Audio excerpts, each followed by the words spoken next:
Então tá, finalzinho de tarde, então, boa tarde, boa noite a todos e a todas.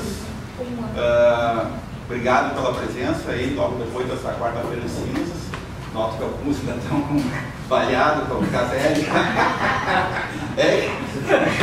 Ela está inchadinha ainda.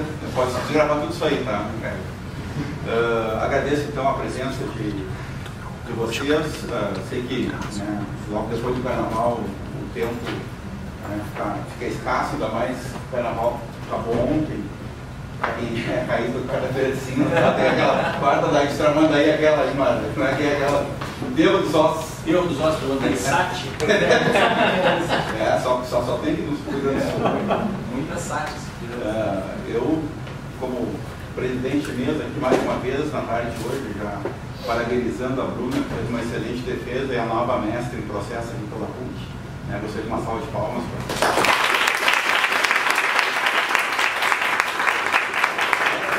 para recomendações de publicação, um trabalho belíssimo, logo mais vai estar nas livrarias que eu quiser.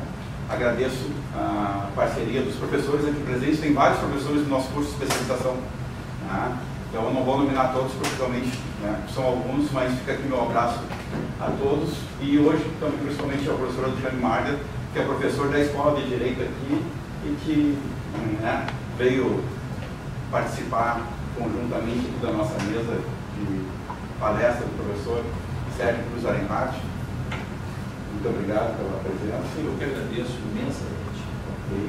E está licenciado, mas é nosso professor da especialização aqui também. E quem sabe o ano que vem já está aqui de novo com a gente na Escola de Direito. Estamos torcendo para isso.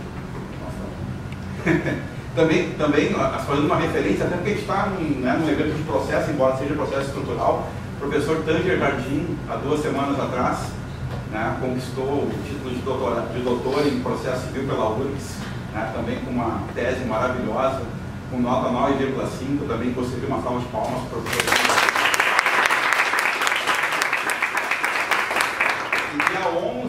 E dia 11, o professor Walter Ney defende o doutorado dele.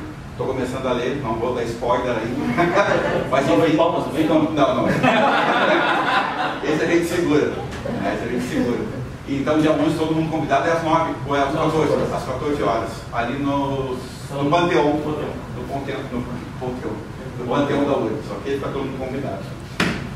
Tem aqui ao meu lado, não sei se vocês acompanhem o processo civil brasileiro, ou o processo civil coletivo, ou o processo coletivo. Tem aqui do meu lado, para mim, o maior nome do processo coletivo do Brasil, na atualidade. E um dos maiores nomes do processo civil brasileiro, que é o professor Sérgio Cruz Arenhardt. A amizade que eu tenho com o professor Sérgio me deixa distante para fazer a apresentação de agora. Somente agradeço a disponibilidade do professor Sérgio de ter vindo aqui à casa de uma dissertação de mestrado na tarde de hoje e ato contínuo abrir, mesmo que informalmente, o nosso semestre, que inicia semana que vem na quarta-feira. Mas enfim, mesmo abrindo informalmente, ele coloca a metade do auditório para a gente poder curtir aquele dos temas que, com razão, ele domina como ninguém. Então eu vou pedir ao professor Alexandre Mário que faça a apresentação do professor Sérgio, colocando já o professor Alexandre numa rodada de fogo aqui, agradecendo mais uma vez a sua presença. A gente pretende acabar lá pelas 19 horas, o professor Sérgio vai fazer uma palestra aí de 1 hora e a gente abre para os debates. E depois, ato contínuo, quem quiser jantar, rapidinho, porque o voo é às 9h20, a gente vai lá para a Galeria de Paolo, do lado do aeroporto, que a gente sai para o aeroporto ali, ok? Então, o professor Alexandre Marcos vai falar. Bom, professor Marcos, eu só posso agradecer o convite de estar aqui. Eu tenho uma admiração enorme pelo professor Marcos, meu chefe aqui, coordenador do processo civil da PUC. É uma imensa honra estar aqui sentado ao seu lado. E uma imensa honra também estar sentado ao lado do professor Sérgio Arenhardt, que tem um vínculo na minha formação muito estreito, porque ele estava presente na minha banca, na minha tese de doutorado sobre coerência no processo civil, que eu pretendo transformar em livro brevemente. E o professor Sérgio estava lá fazendo uma arguição extremamente desafiadora, mas extremamente enriquecedora do trabalho. Extremamente enriquecedora do trabalho. Então, realmente são apontamentos muito relevantes. E eu tenho a oportunidade de dizer aqui, então, publicamente, a importância que o professor Sérgio tem na minha trajetória acadêmica. E também colegas, Walter Ney, brevemente também, defendendo o banco de doutorado, que eu teria a honra de estar presente na banca de doutorado do Walter Ney, meu Augusto também aqui, Tânia Jardim, recente doutor. Então o Hélio, que é o meu vice-diretor, eu tenho a honra de ser diretor da Escola Superior de Direito Municipal. E o Hélio, que é mestrando aqui da casa, também então passa a ser meu vice-diretor lá na escola. Então são uma série de colegas, alunos, e para mim então é uma enorme honra estar aqui, principalmente nessa casa. Eu sou professor dessa casa, atualmente estou licenciado, mas estou sedento pelo meu retorno. E eu gosto muito de saber disso. E Deus queira que a gente esteja próximo de novo na graduação, além da especialização. O professor Sérgio Aleari dispensa comentários, dispensa apresentação, não tenho dúvida alguma. Mas eu vou fazer uma breve leitura do currículo do nosso professor, que é pós-doutorado pela Universidade de Estudos de Firenze, é doutor e mestre em Direito pela Universidade Federal do Paraná, professor visitante da Universidade de Zagreb, na Croácia, professor associado de Direito Processual Civil nos cursos de graduação, mestrado e doutorado da Faculdade de Direito da Universidade Federal do Paraná, publicou 20 livros, um deles no exterior, diversos artigos e revistas especializadas. Recebeu o Prêmio Jabuti em 2017, foi o mais jovem juiz federal do Brasil e atualmente é procurador regional da República na 4ª Região, tendo ingressado no Ministério Público Federal mediante concurso nacional aprovado em primeiro lugar. É um currículo, como vocês podem ver, absolutamente notável, absolutamente destacado. Eu tenho certeza que vai ser compatível com a palestra do nosso amigo Dr. Sérgio. Muito obrigado, Alexandre. Fico lisonjeado com as suas palavras. Me deu muito bem na tua banca e da maneira como você conquistou o teu título, altamente merecido. De maneira que fico muito honrado também de ter você aqui hoje com a gente, para essas palavras meio toscas em relação ao processo todo. Quero agradecer a todos vocês também pela presença de vocês aqui. Todos e cada um de vocês, para mim, deixa muito lisonjeado, sei como é difícil, né, largar o carnaval, parar de beber e para estar aqui, meio só, para encontrar com o caminho da porta. Então, eu fico muito contente de tê-los todos aqui hoje para a gente conversar um pouquinho. E quero, por último, agradecer ao professor Mário pela oportunidade que me deu de estar aqui na tarde de hoje, na Branca da Bruna, né, e de agora à tarde, mais à tardezinha, poder conversar com vocês um pouquinho em relação ao processo civil. Disse isso à tarde e repito, eu tenho essa felicidade de poder ser um espectador externo daquilo que acontece no Rio Grande do Sul, coisa que para vocês é mais difícil de perceber, mas que para a gente é muito fácil de notar. Eu já disse isso para o professor Daniel Titiero, quando eu estive falando com ele em várias oportunidades. Eu tenho uma imensa admiração pelo professor Daniel, que é meu companheiro, vários livros que a gente escreve juntos, mas o professor Daniel é, para mim, uma representação de uma nova escola que surge na Federal do Rio Grande do Sul. E da mesma maneira que o professor Daniel é uma nova escola que surge na Federal do Rio Grande do Sul, o professor Marco Jobim é uma nova escola que surge aqui na PUC do Rio Grande do Sul. Não só pela sua capacidade de agregação, ter à sua volta uma série de pessoas que têm o mesmo propósito, que têm a ideia de um estudo sério, a ideia de uma pesquisa séria em relação ao direito processual, muito mais do que procedimento, e acho que isso é um ponto que é importante de ser frisado, mas também porque o professor Marco tem uma capacidade ímpar de produção científica, de conduzir os seus alunos para frente, de levar a bom cabo as tarefas aqui da pós-graduação e da academia. Os congressos do professor Marco, desde o primeiro congresso que ele fez aqui, de coletivização de direito, são congressos extraordinários. Disse isso na primeira vez que eu vim aqui e repito, é um dos poucos congressos em que eu já vi que os professores vêm dar uma palestra e ficam para assistir a palestra dos outros. Normalmente a nossa tendência é vir dar palestra e fazer qualquer outra coisa, vai para a piscina, vai para qualquer lugar, vai embora para casa, raramente se fica nos congressos. E esse congresso aqui, isso foi uma coisa que me marcou já desde a primeira edição, ao contrário. A gente vê que os professores ficam, e tem ali um momento para debate, um momento para discussão elevada dos temas do direito processual. Então, eu fico muito contente de presenciar e ser uma testemunha viva desse ressurgimento de uma grande escola, ou de duas grandes escolas aqui no Rio Grande do Sul. Né? O Rio Grande do Sul que foi celeiro de importantíssimos professores de processo. Há pouco se lembrava do professor Ovídio, né? O professor Ovídio, o professor Carlos Alberto Alvaro de Oliveira, são nomes extraordinários aqui do direito processual. O professor Ovídio teve uma importância crucial na minha própria formação, mas é muito legal que eu que vivenciei isso com eles, né? Professores já conhecidos, ver surgindo aqui agora duas escolas com duas orientações diferentes, mas duas orientações importantes para o direito processual. Então, o professor Marco fica mais uma vez aqui meu agradecimento e minha homenagem também pela sua contribuição para o direito processual. Eu, quando conversava com o Marco sobre o que eu ia falar, o Marco me disse que vocês iam começar agora no semestre, né, na especialização daqui. E de mestrado, doutorado, pior ainda, coitado de você. E eu fiquei pensando, o que eu vou tratar de um tema que possa ser interessante para eles? Pensei no processo estrutural, não tanto para falar do processo estrutural em si, mas para falar para vocês o que o processo estrutural representa para mim, em termos de direito processual. Que eu fui aluno do professor Marinoni desde a época da minha graduação, mas o professor Marinoni me deu aula no 4º ano da faculdade, 4º ano em diante. Até o 4º ano da faculdade eu tive aula com um professor da escola antiga, professor que era um desembargador lá no Paraná, e para mim, processo civil era a matéria mais tenebrosa e chata do planeta, porque basicamente a aula do cara era: se você assinar a sentença com caneta vermelha, é nulo. Se você não botar o carimbo no lugar tal, é nulo. Se você não juntar a procuração, ninguém conhece o teu agravo.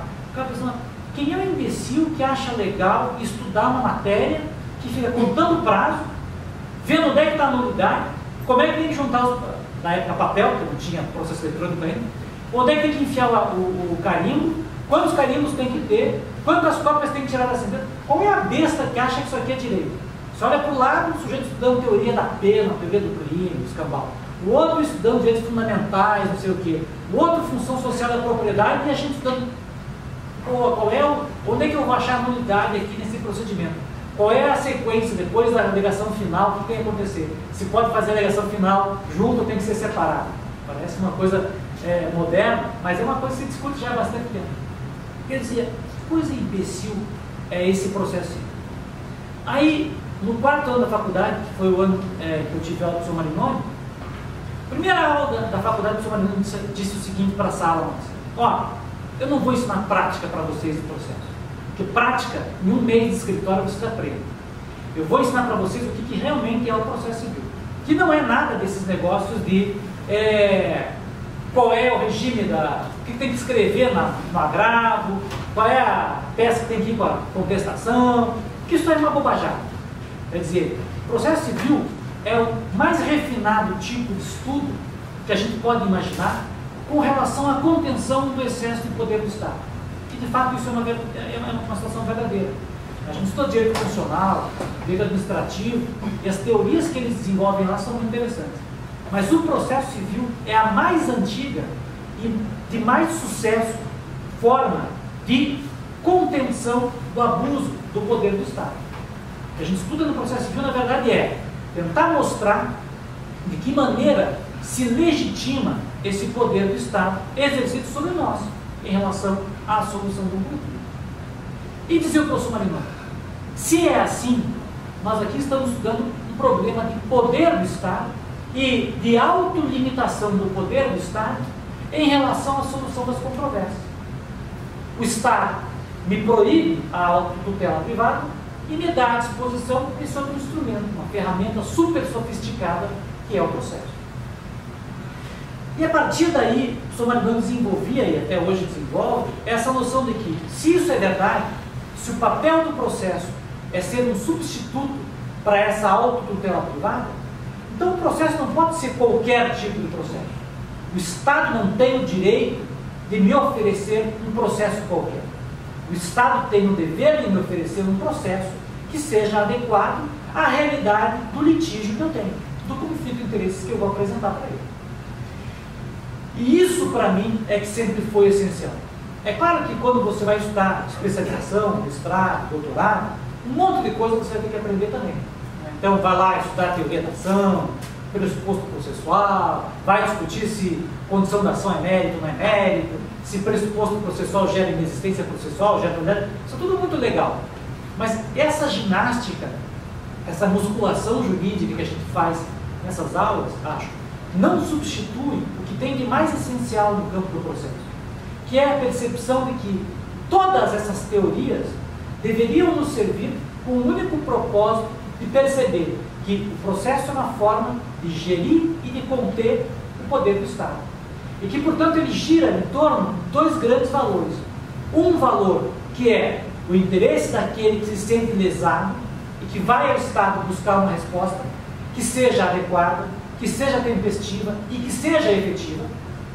E, do outro lado, o interesse de um outro sujeito ou de outros sujeitos que dizem: eu não quero que você invada a esfera da minha liberdade se não observado um devido processo legal, observadas certas garantias processuais. Eu não tolero que o Estado venha se intrometer na minha liberdade, se intrometer na minha propriedade, a não ser que seja observado um determinado processo.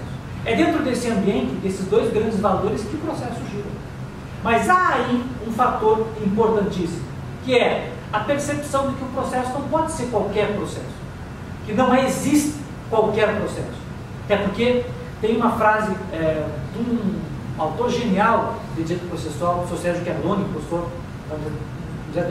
de Turim, na Itália, em que o professor Chiavalloni diz assim: na realidade, a gente tem que parar com a suposição de que o processo é neutro. Nenhum processo é neutro. Todo processo carrega uma carga ideológica importantíssima.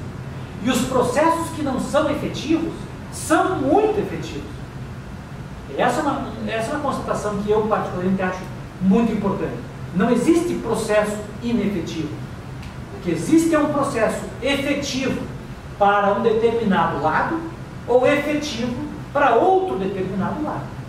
Um processo que é ineficiente para o autor, sem dúvida, para o autor que tem razão, sem dúvida é muito eficiente para o réu que não tem razão.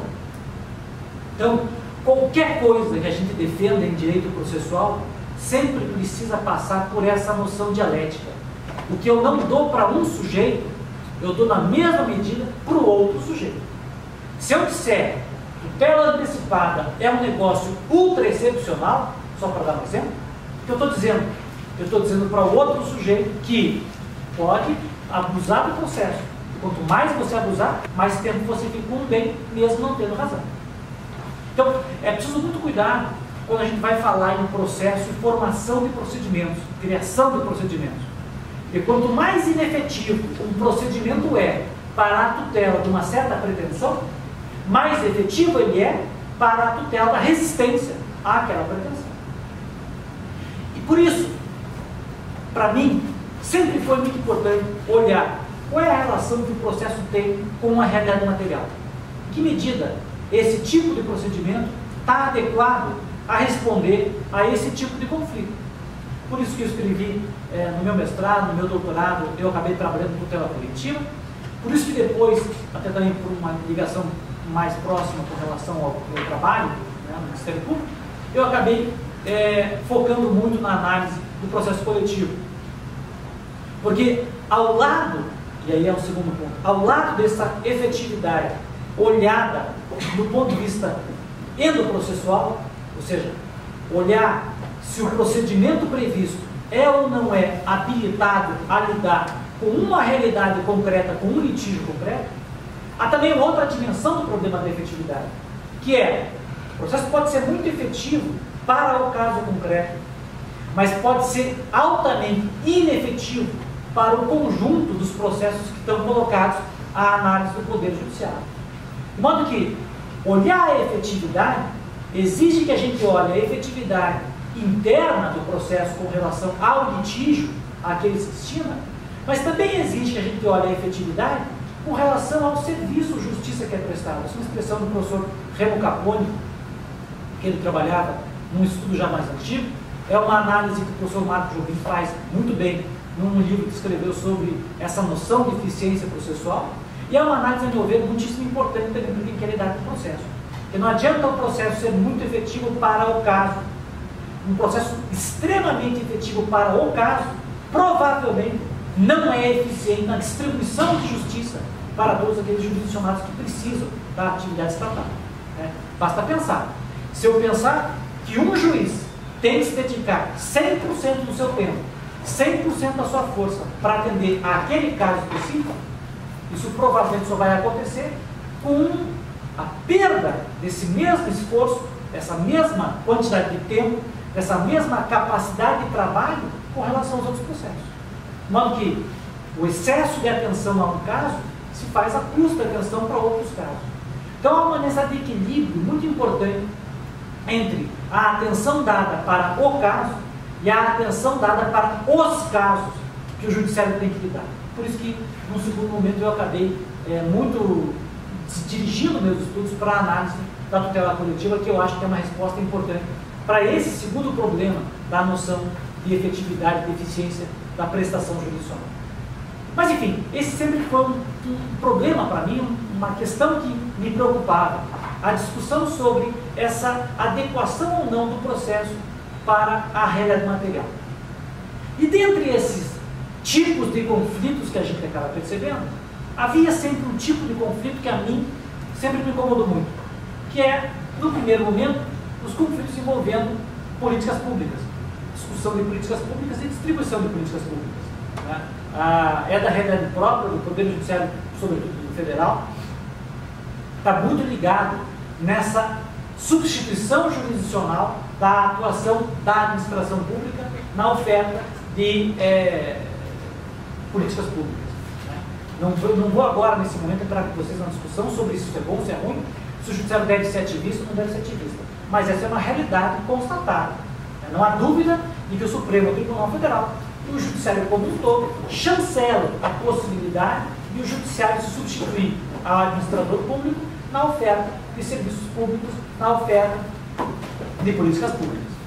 Só que isso é feito, tradicionalmente, dentro de um modelo processual que não foi pensado para esse fim. E, portanto, ao ver o professor Marco, ao ver o professor Jordão Violini e tantos outros autores que escreveram sobre o tema, de uma forma altamente deficitária em termos de efetividade processual. Não porque o processo não ofereça resposta adequada para a parte que pede. Não é isso. Esse processo é inefetivo porque ele não permite a veiculação do conflito como ele deveria ser veiculado, em razão das limitações que ele possui. Por que é assim? É assim porque a gente quer discutir política pública no ambiente jurisdicional usando um processo judicial que foi um processo modelado para conflitos que envolvam patrimônio e que envolvam interesse disponível entre A e B, entre dois polos muito definidos num conflito. Esse é o problema. Eu peço medicamento numa ação individual minha contra a União, contra o Estado, contra o município. Como se eu fosse o único que sofre com um problema de medicamento e o culpado de não me oferecer medicamento é só a União, o Estado, o município, o réu que eu escolhi para aquela demanda. Num ambiente como esse, obviamente eu vou ter um processo regrado pelo Código de Processo Civil, que foi pensado, como falei, para outro tipo de conflito e que vai lidar com esse problema, que é extremamente complicado, como se isso fosse um problema simples, como se isso fosse uma dívida não paga. Você pegou o dinheiro meu, não quer pagar, eu vou lá, ajuizo uma demanda contra você, para você pagar aquela dívida. Bom, a estrutura processual como um todo, moldada para esse tipo de conflito, responde assim. Então, nós vamos ter um procedimento atrelado a uma ideia de disponibilidade processual. Nós vamos ter um conceito de sentença atrelado a essa ideia de disponibilidade processual, um conceito de prova atrelado a essa disponibilidade, um conceito de recurso atrelado a essa disponibilidade, um conceito de coisa julgada atrelado a essa disponibilidade, um conceito de intenção de terceiros, de litisconsórcio, tudo isso atrelado a essa ideia de disponibilidade. O problema é que esse tipo de disponibilidade não existe. Esse conflito, para começar, talvez não seja nem um conflito. Provavelmente não é nenhum conflito. Afinal, não tenho nenhuma dúvida. Se o governador do estado pudesse dar medicamento para todo mundo e salvar a vida de todo mundo que tem câncer, por exemplo, aqui no estado, ele faria isso. Porque ele vai ser eleito a vida inteira dele ditador do Rio Grande do Sul. Não tem nem dúvida disso. O cara que salva a vida de milhões de pessoas, considerando medicamento para todo mundo que precisa, um cara que consegue botar moradia para todo mundo que precisa num estado, num país, o sujeito é eleito o que ele quiser na vida dele. Se ele não faz, tem algum problema que não deixa ele fazer. Afinal, eu acho que isso é uma percepção importante. Né? Normalmente, quando se envolve em política pública, a gente não tem ali o Darth Vader dizendo mata todo mundo, morre porque você pegou câncer, né? Lazarento, vai ficar embaixo da rua mesmo, bom que você fica lá na chuva. Não é assim que a coisa funciona. Né? O sujeito não pode, não consegue. Há um outro problema que ladeia essa dificuldade e que torna inviável a concessão, o aperfeiçoamento da concessão desse tipo de medida. É por isso que, inclusive, eu dizia antes lá que em alguns países, como é o caso da Itália, como é o caso da França, se cunhou a expressão interesse, né, como contrastando para a ideia de direito, justamente porque lá se percebe que o interesse não envolve a noção nossa de direito versus obrigação. Lá se percebe a ideia de que o próprio Estado tem também interesse em te oferecer resposta melhor para aquele problema, porque às vezes não consegue. É daí que surge essa dicotomia que às vezes não é tão comum no Brasil entre direito subjetivo e interesse legítimo, como se faz, por exemplo, na Itália. Mas assim, a percepção é de que aí eu tenho um outro tipo de problema, um outro tipo de controvérsia, que é diferente da controvérsia tradicional, e que, portanto, precisaria de um outro ambiente para ser veiculado. O problema é que, como a gente não percebe isso, a gente faz o quê?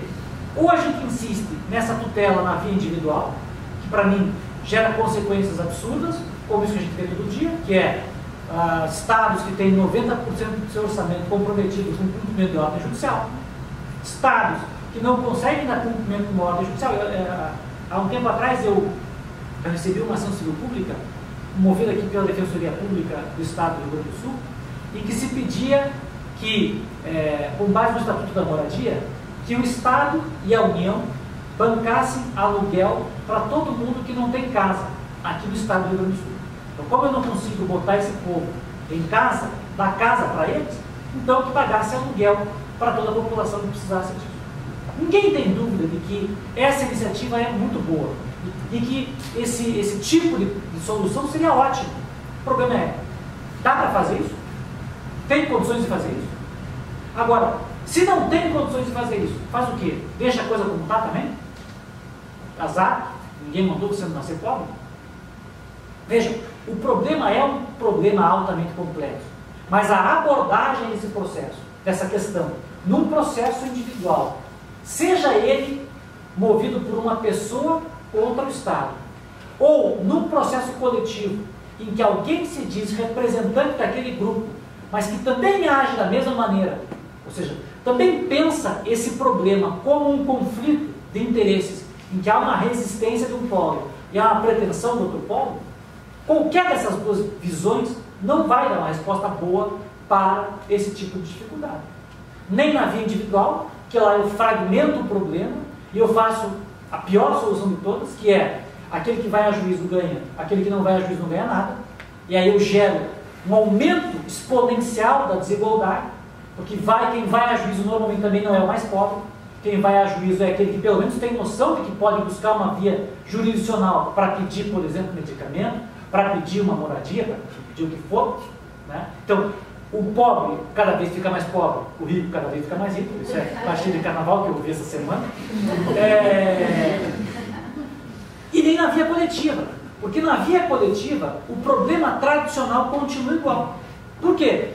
Porque, de novo, eu transfiro a dificuldade para um sujeito legitimado exponencial que se diz representante daquela categoria, daquele grupo, e que exerce a pretensão em nome do grupo, mas exerce a pretensão que ele acha adequada em nome do grupo.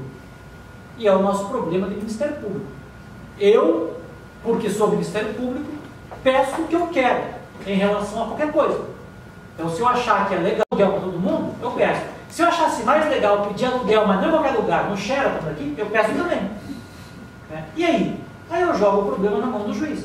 Aí eu digo, juiz, a tua alternativa é uma de duas. Ou você julga improcedente a demanda, ou julga procedente e dá o aluguel para os caras no Sheraton. O que você quer fazer?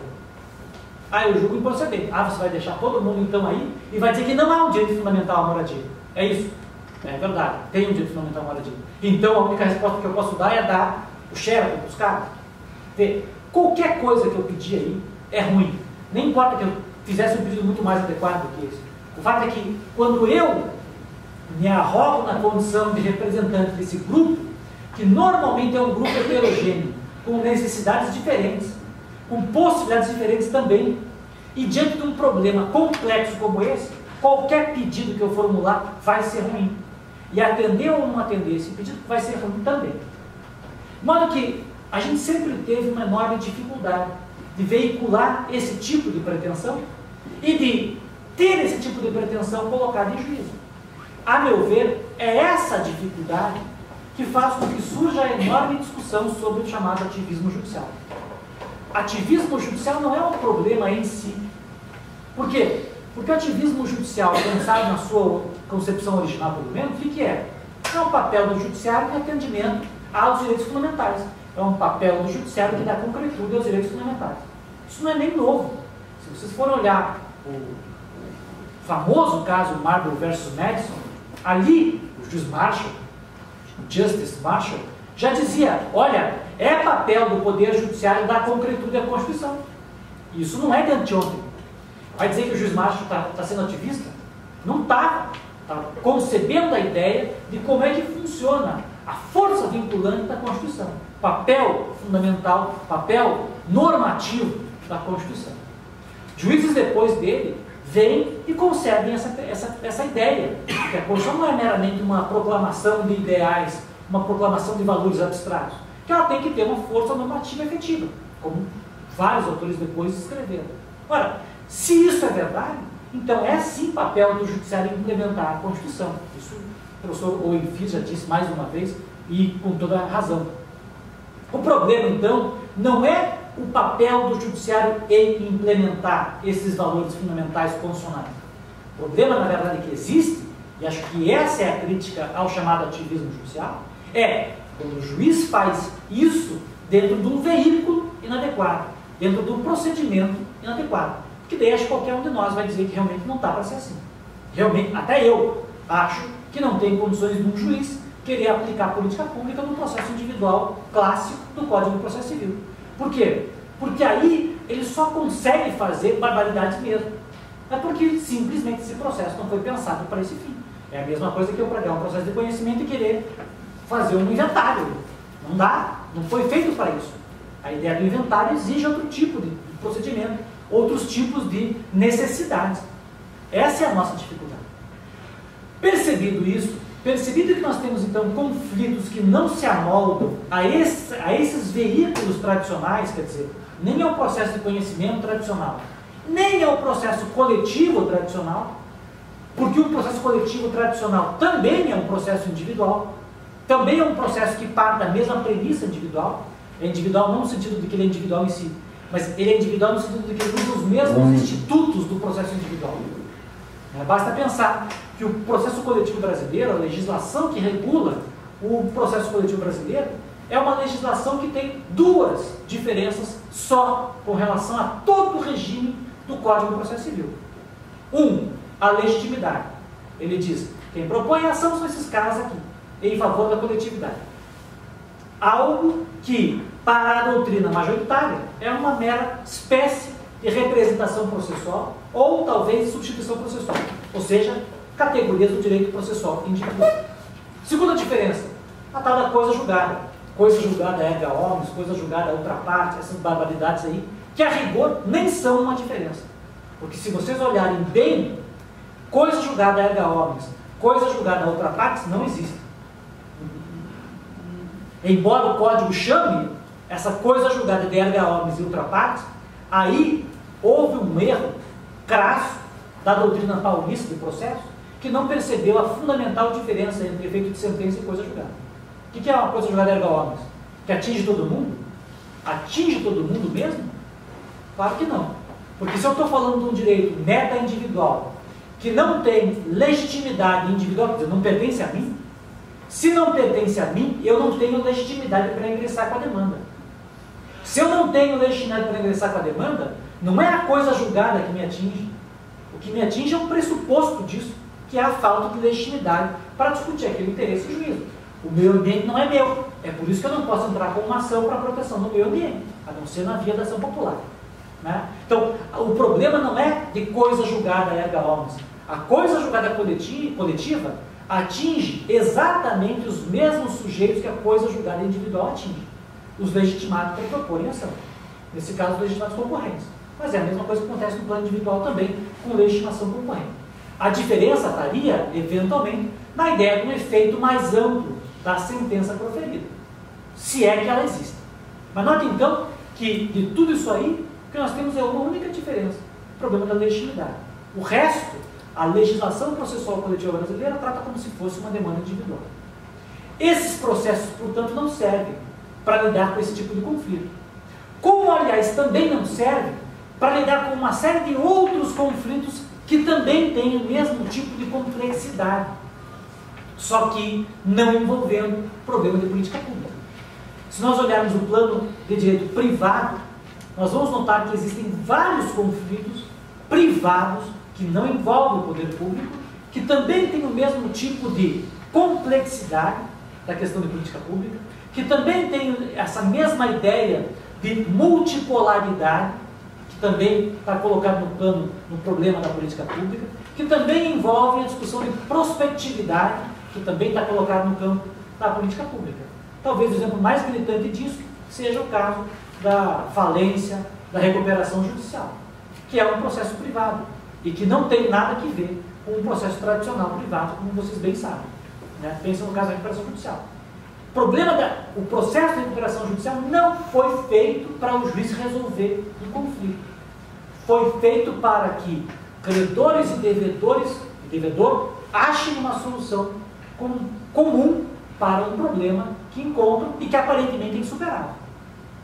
Essa racionalidade é a racionalidade que tem que estar presente num processo desenvolvido para o fim de atender também políticas públicas, para atender também, por exemplo, conflitos societários, na dimensão privada, para atender conflitos que envolvem dominação econômica, que é um conflito semi-público, semi-privado, enfim, uma série de outros conflitos que a gente pode imaginar. Então veja que quando a gente fala em processo do tipo estrutural, embora o discurso tenha surgido no plano público, tenha surgido lá com o Chase, na primeira metade do século passado, nos Estados Unidos e tal, a discussão em si não se limita a uma discussão envolvendo conflito de interesse público ou conflito por política pública. Não. Isso aqui é uma discussão que está muito mais à frente desse debate. Isso aqui envolve uma reapreciação do processo adequado para conflitos que são, ou controvérsias, para ser mais exato, controvérsias que são complexas, multipolares e prospectivas. Que tipo de processo eu preciso para atender esse fim? O que é que a função jurisdicional deve privilegiar num caso como esse? Um dos trabalhos mais famosos sobre esse tema, que é um documento, um artigo clássico que o professor Fiz, ele tenta justamente mostrar como o papel do próprio judiciário se altera dentro de uma situação como essa. Como, ao invés de ter um juiz que adjudica a solução para o caso, que resolve o conflito do caso, ali o juiz age talvez mais como um mediador e mais como um aproximador dos interesses para que as partes sejam estimuladas a encontrar uma solução para o problema. Né? E esse passa então, e acho que isso é interessante perceber, esse passa a ser um novo papel para a própria jurisdição. A jurisdição não é mais vista como simplesmente a função do Estado responsável pela atuação voltada concreta da lei, ou responsável pela justa composição da lide, como a gente estuda até hoje, olhando para os clássicos, Chiovenda, Carmenucci, etc. A jurisdição passa a ser um espaço de gestão do poder e de solução, às vezes até consensual, de aproximação, um palco de diálogo para as próprias partes, muitas vezes encontrarem uma solução para aquela controvérsia. Então veja, se altera o próprio papel da jurisdição, que dirá o procedimento a ser observado para que esse papel possa se desenvolver. Então, percebendo que a gente tem um conflito que exige um outro tipo de approach, um outro tipo de abordagem, nós podemos notar também que o próprio processo tem que se desenvolver de outra maneira, para que ele possa ser legítimo, para que o processo seja legítimo e, consequentemente, para que a atuação do poder estatal seja legítima. Então, o problema, de novo, não é mais saber se o juiz deve ser um juiz ativista ou não deve ser um juiz ativista. O problema é saber em que ambiente um juiz deve trabalhar para que ele possa, legitimamente, dentro da ordem jurídica brasileira, exercer o poder que ele tem. Atuar a Constituição como ele deve fazer, como ele deve atuar. Essa é a discussão. E essa é a função da discussão sobre o papel do processo estrutural. Quando a gente fala então em processo estrutural, tudo isso está por detrás. Está por detrás não só um outro tipo de procedimento. Isso aqui não é só mais um procedimento para a gente botar ao lado da manutenção de posse. Não é isso.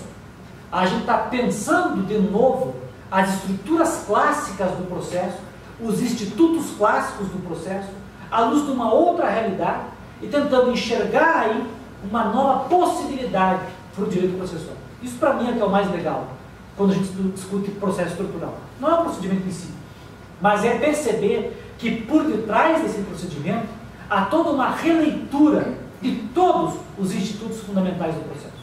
Costumo dizer que isso é meio como você pensar em arte moderna. A gente olha arte moderna e pensa, pô, até rabisco até eu faço. O problema é que, muitas vezes, o cara que fez o rabisco aqui ficou antes de 200 anos fazendo o retrato da pessoa perfeitinho. Então, ele não é um abobado que começou a fazer desenho epilético. Né? Ele é um cara que sabe muito bem o que estava fazendo antes, e porque soube muito bem, dominou muito bem os conceitos clássicos, tem condições agora de arrojar para além do clássico. Essa é a ideia que eu acho está por detrás do estudo do processo estrutural. O processo estrutural funciona se nós tivermos um bom conhecimento das estruturas clássicas do processo, por que elas surgiram, como elas respondem, para que elas respondem, ao que elas respondem. E aí nós podemos dizer, ó, ela responde a esse valor aqui não está presente, não é o problema. Portanto, eu preciso readequar esse valor ou essa ideia e preciso conceder um outro instituto que sirva para cá. Essa é a premissa quando a gente trabalha com um processo estrutural. Dito isso, a gente pode então começar a pensar o que o processo estrutural precisa. Quais são essas dificuldades que o processo estrutural vai enfrentar, então, com relação a esse tipo de conflito, de controvérsia? Quais são as dificuldades que ele vai enfrentar e que tipo de resposta ele pode dar? Quais são suas possibilidades, então, de se adequar a esse tipo de conflito?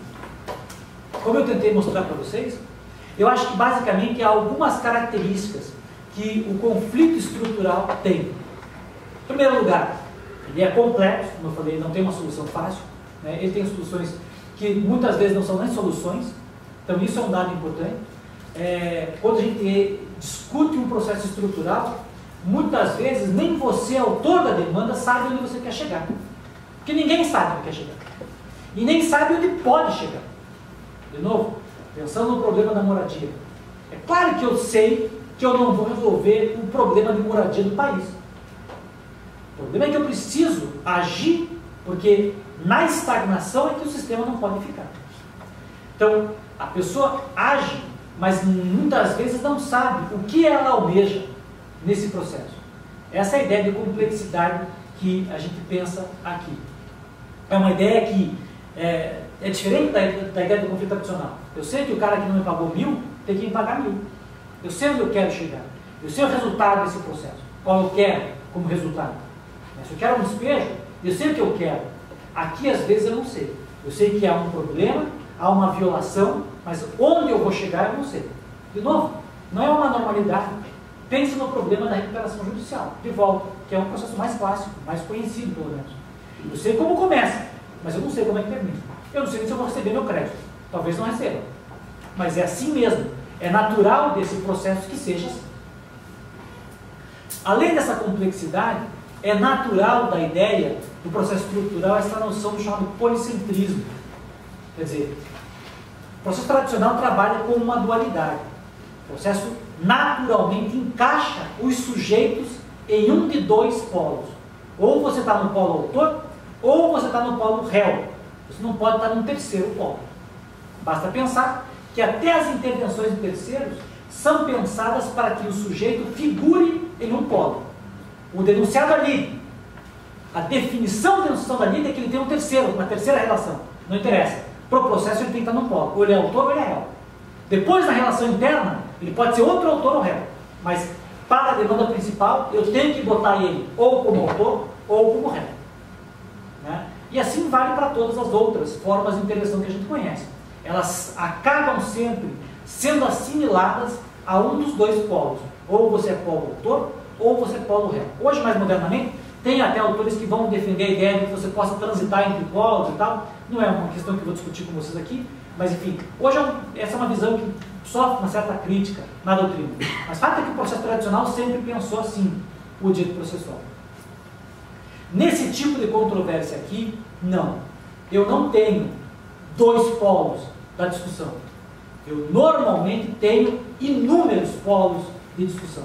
Essa foi uma percepção tomada pelo professor Abraham Chase, no primeiro trabalho que eu falei, importante sobre esse tema, em que ele diz, olha, quando a gente discute questão de política pública, normalmente há N posições diferentes de interesse naquela controvérsia. E basta vocês pensarem em qualquer caso de política pública, ou de novo, basta vocês pensarem em uma controvérsia privada com uma recuperação judicial, para notar que não tem como eu separar polos aí.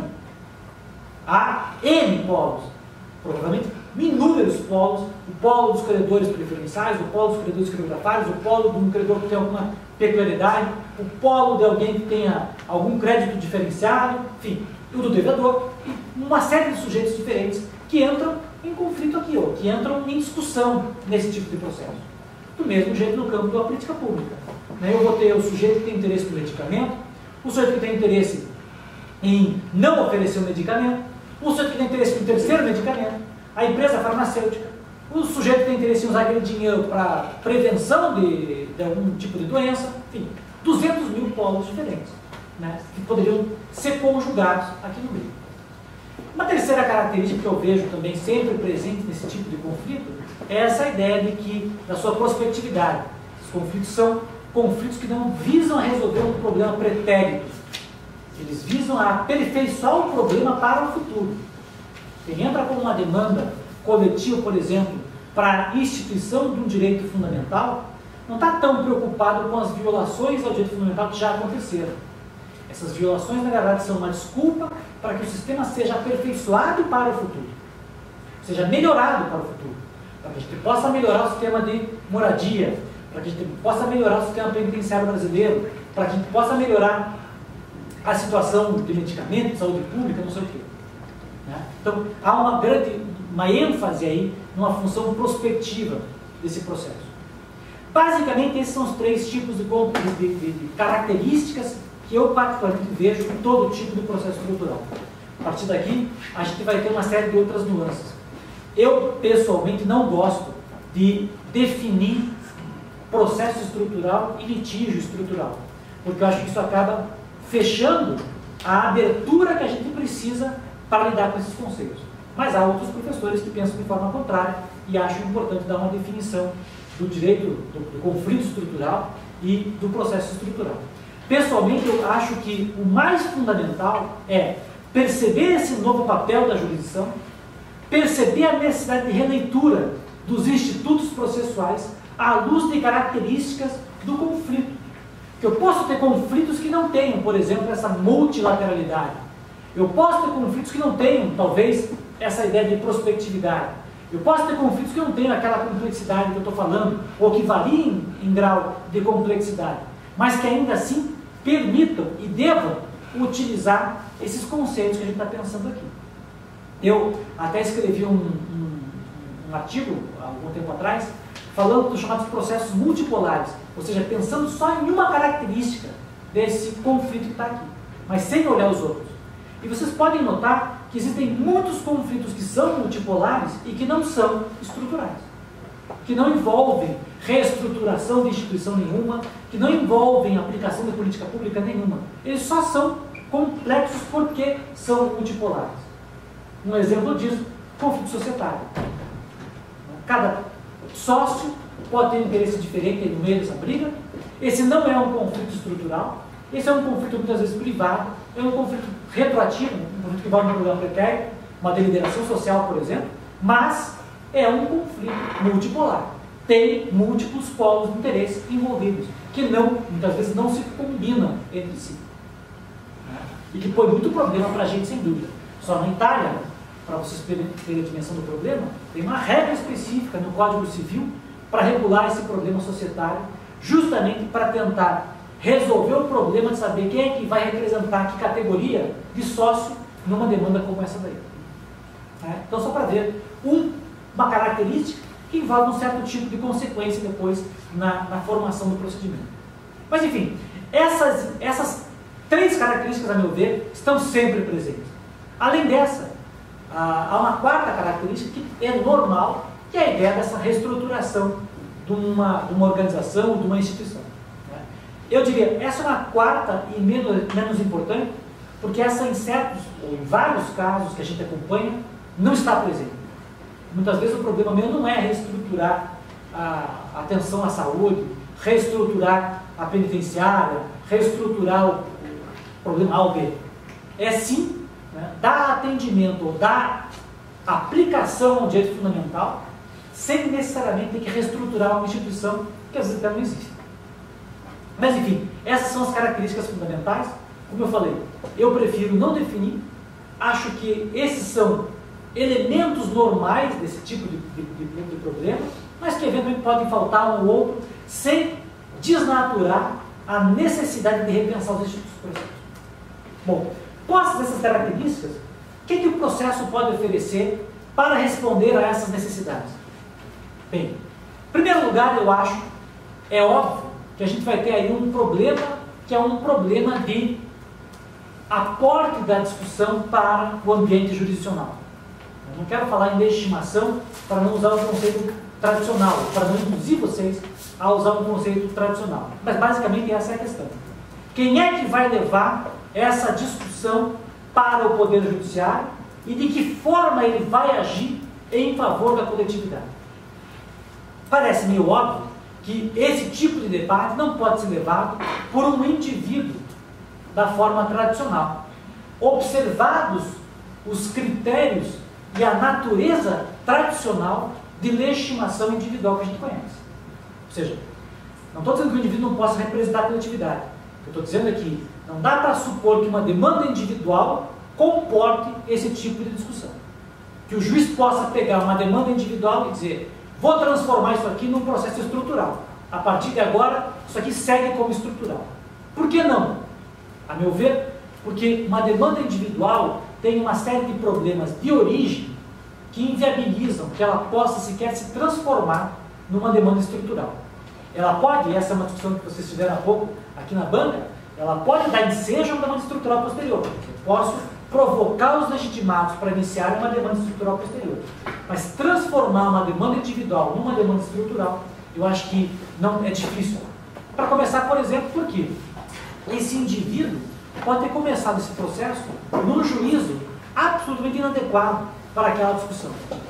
Segundo, porque esse indivíduo pode ter colocado a discussão em termos, normalmente faz, em termos evidentemente contrários ao interesse coletivo. Eu quero dizer o seguinte: no mais das vezes, quando a gente pensa numa demanda estrutural, o indivíduo que ajuizou a ação pode não sair beneficiado do processo. Pensa, eu entro com a demanda para medicamento, o juiz transforma aquilo numa demanda estrutural e me deixa sem medicamento. E eu não vou ganhar nem hoje a liminar e nem no final a sentença. Que o juiz vai dizer: vou redefinir a forma de se conceder medicamento no Brasil. E não é dando para você. Mas eu comecei com o processo. Eu perdi, o outro perdeu e quem ganhou foi a coletividade. Que interesse eu tive em fazer isso? Nada. Isso, inclusive, então, é um desestímulo para demandas individuais nesse ponto. Então, acho que uma demanda individual aí não é um bom início. De modo que eu acho que o indivíduo não deve ser legitimado para, na via individual, dar início a um processo desse ponto. Acho que, então, a tônica desse tipo de processo tem que se iniciar, sim, pelos legitimados da ação coletiva. Porém, dentro também de um outro ambiente de atuação desses legitimados. Eu sou muito crítico da atuação dos legitimados coletivos no direito brasileiro atual. Talvez porque também faço parte do Ministério Público. E vejo no Ministério Público as barbaridades que a gente mesmo faz volta e meia. Quer dizer, muitas vezes a minha demanda coletiva não é a demanda coletiva. É a minha demanda individual que eu percebo pela leitura da realidade. Então eu vejo a novela e eu, sei lá, não gosto de beijo gay. O que eu vou fazer? Ajuizar uma série não pode mais ter beijo gay na novela brasileira. Ou eu acho legal ter beijo gay. Eu vou ajuizar uma série que tem que ter beijo gay em toda a novela brasileira. Por incrível que pareça, existem ações para isso, para as duas, movidas pelo Ministério Público. Então, não é uma abstração minha. Colegas meus já ajuizaram ação para ter beijo gay e para não ter beijo gay em novela da Rede Globo. Então, o que acontece? Eu tomo o meu conceito, não foi promover nenhuma, tá? Só para vocês. Mas eu tomo o meu conceito, as minhas preconcepções, a minha ideia sobre a realidade e quero impor a minha realidade para todo mundo. E é assim que funciona hoje em dia o processo coletivo. Eu digo, não é legal tirar a árvore daquele lugar. E hoje a legislação pode dizer, não pode tirar a árvore daquele lugar. O outro diz, pô, é importante ter o desenvolvimento regional. Tira a árvore e bota uma empresa ali. É assim que as coisas funcionam hoje em dia em ação coletiva. Cada um faz o que quer, todo mundo dizendo que está ali agindo em nome da coletividade. E cada um, na verdade, veicula suas próprias compreensões sobre o que quer. Então, acho que isso também não é bom. Essa ideia e esse desenvolvimento também não é bom. Sobretudo porque não há nenhuma garantia de que esse sujeito que ajuiza a demanda, sobretudo pensando nos legitimados coletivos que nós temos, que esse sujeito que ajuiza essa demanda realmente vai ter algum comprometimento com a demanda até o final. Pensa. No meu caso, no Ministério Público, mas também no caso da Defensoria Pública, no caso de Procuradoria do Estado, da União. Eu começo com o processo.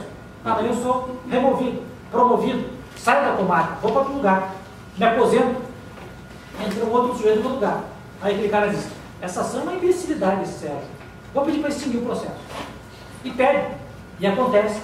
E volta e meia a gente tem isso. O sujeito começa com uma ação, o processo termina em primeiro grau com alegações finais contrárias à petição inicial. Aí vai para o tribunal. O colega faz um parecer dizendo, não concordo com nenhum dos dois. Está todo mundo errado, a minha opinião que é a boa aqui. Aí vai para o recurso especial. No especial, então, o terceiro cara que diz, eu acho que está todo mundo errado aqui, o que é bom mesmo para cá é isso aqui. Isso é comum entre nós. Eu tenho colegas meus que ajuizaram a ação rescisória de sentença favorável à ação do Ministério Público Federal. Então, é nesse padrão que a gente tem as coisas, só para pensar no meu ambiente, não estou pensando nem em outros. Né? Isso é o normal. Ora, se isso é uma realidade, imagine como acontece esse procedimento. Veja, eu vou conduzir um processo. Se eu não quiser fazer prova, eu não faço. Se eu não quiser recorrer, eu não recorro. Se eu não quiser chamar uma pessoa, eu não chamo. Se eu quiser formular o pedido A, eu faço. Se eu quiser fazer o pedido B, eu faço também. Eu faço o que eu quiser. Esse processo é meu. Só que não pode ser assim. Eu não posso dizer que eu ajo em nome da coletividade e agir no processo como se só fosse eu o dono de tudo. Mas é o que a gente faz. Então, eu me confortei com a sentença do juiz, não vou recorrer. Mas a coletividade não se confortou. Dane-se. Eu não sou obrigado a ouvir ela não pode participar aqui, a lei não legitima a coletividade para vir aqui no processo. Eu que represento eles, não vou recorrer. Concordo, abdico inclusive do prazo recursal. Transito julgar essa desgraça aí. Posso ou não posso? Posso. Não pode ser assim que aconteça esse tipo de debate. Por isso que cada vez mais eu acho que é fundamental, sim, que a gente incorpore ao direito brasileiro a noção de representatividade adequada do direito norte-americano, que já foi colocado na legislação atual. Quando você pensa, por exemplo, no próprio IRDR, quando você pensa no amigos curiae, disciplinados expressamente na lei brasileira, já se faz alusão à ideia da representação adequada. Por que na tutela coletiva essa mesma coisa não funciona? E veja, às vezes não é nem essa má fé que eu estou falando aqui.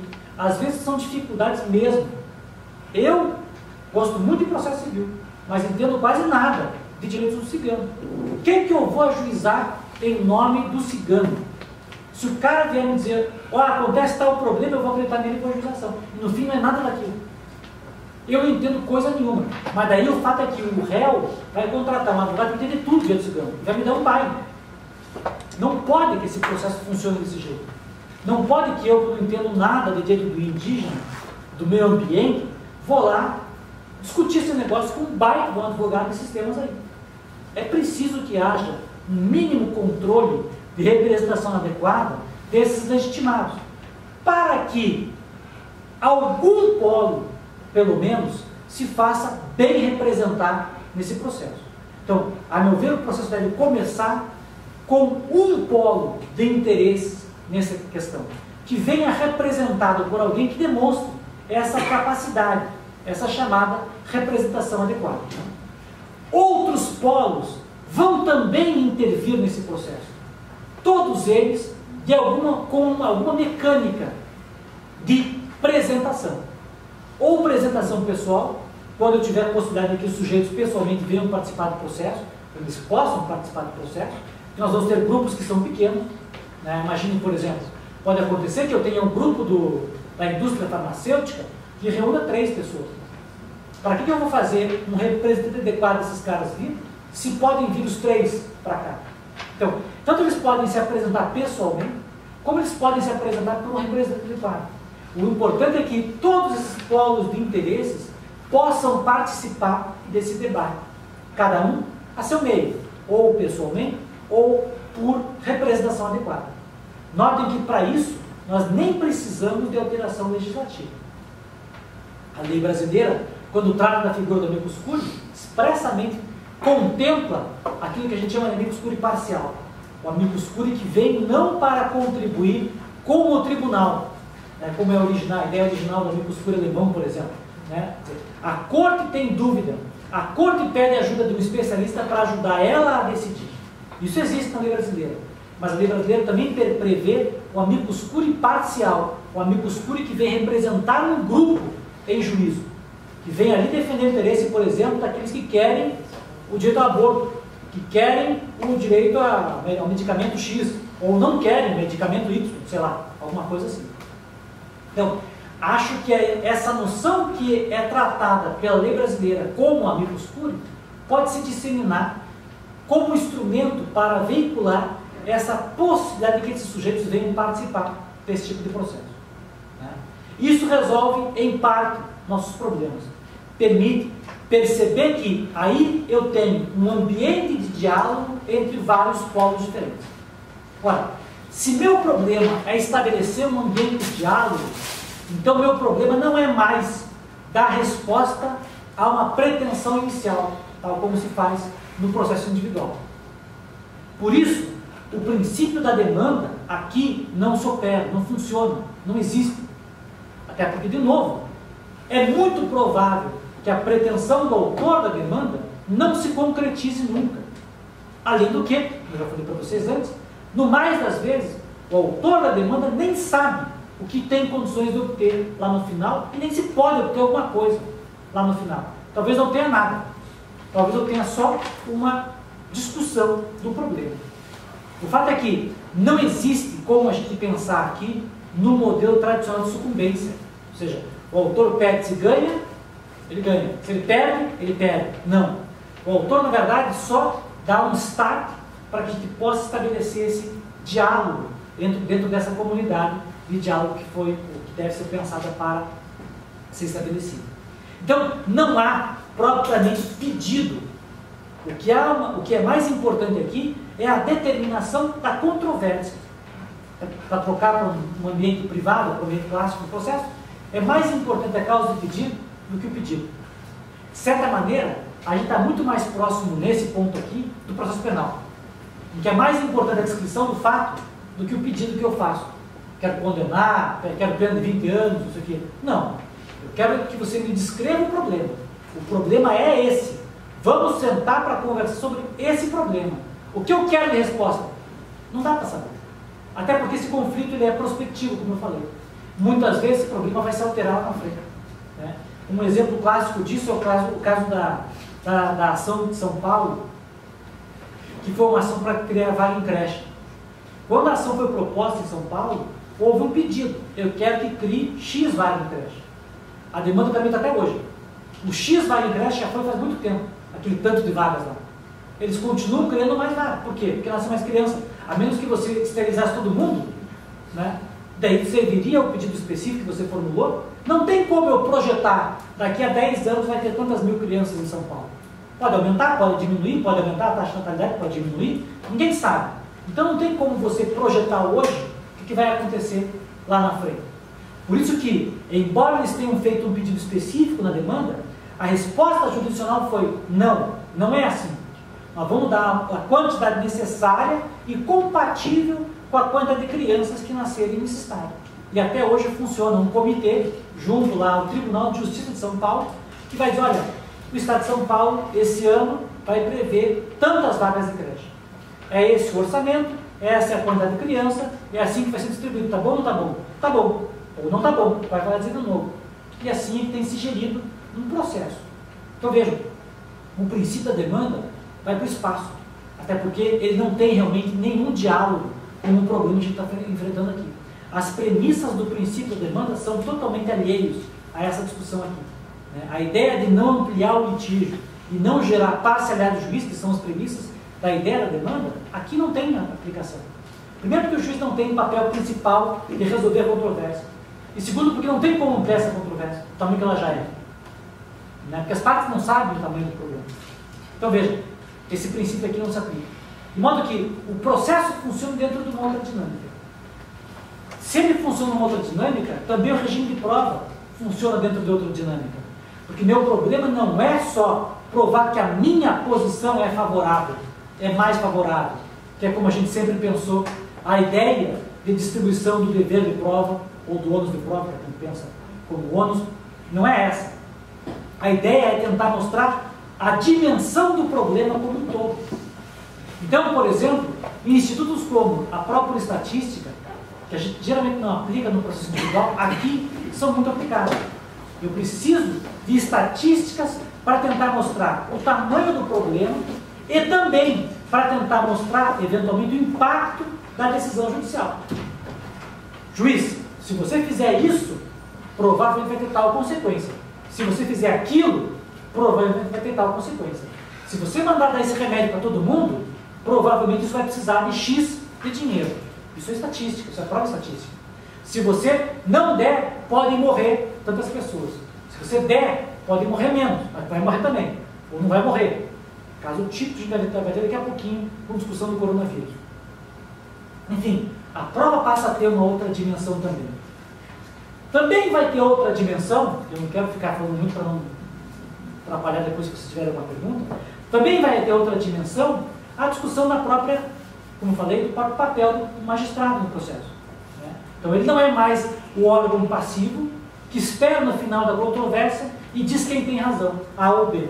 A ganhou, B perdeu. Ou B ganhou, A perdeu. Não. Como a gente viu, ele passa a ter um papel importantíssimo aí de administrador do problema, de administrador do diálogo, de aproximador das partes, para que as partes possam tentar encontrar um outro problema.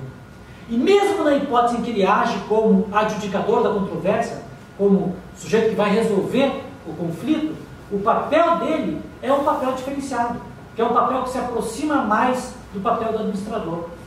Ele não é um sujeito inconsequente, ele é um sujeito que deve agir, agora inclusive por disposição expressa de lei, na introdução às normas do direito brasileiro, né? Ele deve agir de forma consequente, pensando nas consequências do que ele faz, pensando que se ele mandar comprar medicamento, ele impacta o orçamento do jeito A. Se ele disser que não vai comprar, ele impacta do jeito B. Esses pontos são fundamentais para uma decisão dele também. E porque são fundamentais, ou ele tem condições de previamente notar esses dados, então fazer prova para poder enxergar essas consequências, ou quando não tem, e normalmente não vai ter, ele vai ter que lançar mão de técnicas que são muito diferentes de solução da controvérsia.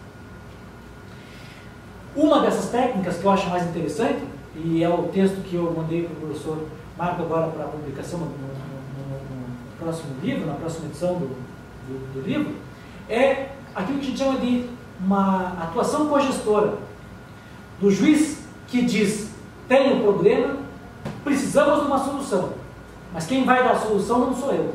Quem vai dar a solução, por exemplo, é a administração pública. Essa ideia surge na Corte Constitucional da África do Sul, com um caso chamado Grootboom, em que a Corte Constitucional enfrentava o problema de uma lei. A África do Sul criou uma lei que regulamentava o problema de onde colocar pessoas que não tinham onde morar. Algumas pessoas tinham sido despejadas de uma área, desalocadas de uma área, e entraram com uma demanda na Corte Constitucional dizendo, olha, essa lei ela é insuficiente porque ela não atende à minha situação. Ela prevê onde botar pessoas que não têm onde morar, mas não prevê onde colocar pessoas que são desalojadas, como é o meu caso. E a Corte Constitucional, então, da África do Sul, disse, vocês têm toda a razão, realmente essa regra é inconstitucional, essa lei é inconstitucional por insuficiência, mas eu não vou dar resposta, porque eu nem sei que resposta dá. Mas eu vou dizer, poder público, vem cá, dá uma resposta para esse povo. Você tem que cumprir no mínimo essas condições. E diga agora como é que você vai fazer. Vai fazer uma lei, vai fazer um ato administrativo, não sei, se vira, mas me dê uma resposta. Então veja, o judiciário vem e aponta o problema. Esse é o problema. A solução, no mínimo, tem que contemplar tais requisitos ou tais questões. Agora, quem vai dar a resposta não sou eu, é você. Poder público, é você, legislador, é você que é privada, se for o caso. Essa ideia de uma solução cogestora é que é muito estimulada até por autores conservadores americanos, como Mark Tushman, que é um grande autor de direito constitucional americano, um dos grandes críticos do ativismo judicial. Ele mesmo vem e diz, olha, essa é uma boa solução. Essa é uma solução adotada na África do Sul, e é até curioso porque esse texto dele é um texto em que ele critica o direito brasileiro. Quando a gente mexe com medicamento, ele diz, o Brasil faz essa cagada, a Colômbia faz outra cagada, mas a África do Sul agiu bem quando permitiu ou quando deu essa resposta em relação ao problema. Então, essa é uma enorme possibilidade. Costumo dizer que essa é uma possibilidade que, inclusive, já foi chancelada pelo ministro Barroso, num caso importantíssimo, julgado pelo Supremo Tribunal Federal, que era o caso que envolvia uma unidade penitenciária daqui do Rio Grande do Sul. Né? Quando se questionou isso no Supremo Tribunal Federal, o relator era o ministro Lewandowski, saiu inclusive a súmula vinculante, que diz que o judiciário pode sim intervir política pública para determinar a implementação desses valores fundamentais e tal, mas no voto do ministro Barroso, ele diz exatamente isso. Na minha opinião, a função do judiciário não é dizer o que queria fazer. Porque eu não vou ficar resolvendo o problema de saber qual é a comida que tem que servir na penitenciária, se o preso tem que usar, tem que ficar careca ou vai ficar com cabelo, tem que usar sapato de que jeito. Isso não é problema nosso resolver. O problema nosso é dizer, essa unidade não cumpre com o direito fundamental. E chamar o poder público a dar uma resposta adequada para isso. Acho que, inclusive, esse tipo de solução é muitíssimo útil até para evitar essa crítica do chamado ativismo judicial. Por quê? Porque o judiciário claramente ainda não está intervindo no papel do outro órgão. Ele está se limitando a dizer, ó, isso que você está fazendo é uma violação do direito fundamental. Não dá para ficar assim. Haja de outro jeito. E a própria legislação brasileira, por exemplo, que regula o mandado de injunção, hoje permite que você ou adote providências temporárias, né? A lei de introdução às normas do direito brasileiro, a mesma coisa, prevê que você possa estabelecer situações, cronograma para a implementação, ou que possa estabelecer gradativamente a implementação de uma decisão judicial, muito nessa linha dessa percepção aqui. Acho que essa é uma ideia muito interessante para a gente repensar a dinâmica do próprio processo estrutural, quando é necessária a adjudicação da controvérsia, quando o judiciário tem que, de fato, decidir quem tem razão e como é que vai ser resolvido o conflito. Então, essa é uma possibilidade. E vejam como isso é diferente do que a gente está acostumado a pensar. Isso é quase uma sentença condicional, que é vedada pela lei brasileira, e que, no entanto, nesse caso, talvez seja a melhor solução para esse tipo de problema. E, além de tudo, ou enfim, a gente ainda teria problemas que envolveriam discussões como a estabilidade da decisão, coisa julgada é um instituto pensado para aquele processo individual. para dar estabilidade e previsibilidade para o comportamento de pessoas. Acontece que aqui, meu problema não é esse. Eu não preciso de previsibilidade e estabilidade. Ao contrário, eu preciso de dinamicidade. Eu preciso que as coisas possam evoluir com o tempo. De modo que supor estabilidade para cá é supor que as coisas uma hora devam se congelar. E que os direitos fundamentais violem justamente a sua premissa, que é a sua necessária evolução. Todo mundo que escreve sobre direito fundamental sabe que direito fundamental é algo que envolve sempre uma projeção, pelo menos, de evolução. Antigamente, quando se falava em direito à vida, eu já supunha que o direito à vida só envolvia o direito de não morrer. Agora, se supõe que o direito à vida envolve uma série de outros direitos que dão uma vida digna. Quem sabe, um dia que tiver isso aí, direito à vida vai ser o direito de morar, de ter uma casa em Paris, sei lá, um troço assim. Vai que as coisas evoluem para esse padrão. Mas enfim, coisa julgada não conversa de maneira adequada com isso aqui. Por outro lado, um mínimo de previsibilidade é necessário para que os sujeitos saibam como devem se comportar diante de uma decisão judicial também. Então, o problema nosso aqui é lidar com a ideia de estabilidade dentro de um outro regime que não aquela estabilidade absoluta clássica da coisa julgada tradicional. Então, repensar o modelo de estabilidade para cá também é fundamental.